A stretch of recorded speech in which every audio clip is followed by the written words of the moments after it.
So here we have the Renault Captur on a 67 plate. I'm going to start off by hopping inside the car and running through some controls first of all. Okay, now that we're inside the car, we're going to start with the dials. On the left-hand side, we have the rev counter.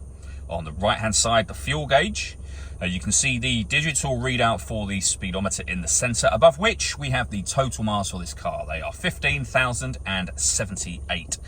Should you wish to, you can change information displayed there for various bits of fuel economy, trip computer information as well.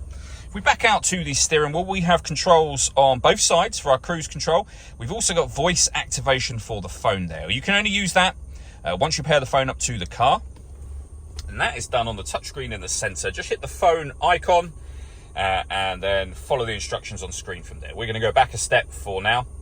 When it comes to our music, we've got the multimedia heading. Just enter there. You can see we then have all the different available settings. So under radio, for example, you'll be able to access your AM radio, your digital radio, and FM as well.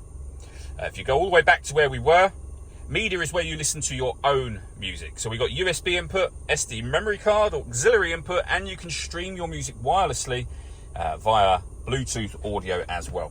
Also up on this screen, we have the ability to use our parking sensors, of course, but as you can see there, we have a full color reversing camera as well. Beneath that, we then have the climate control for the car. So you're able to adjust the temperature, fan speed. You can determine what direction you'd like the air to be distributed in.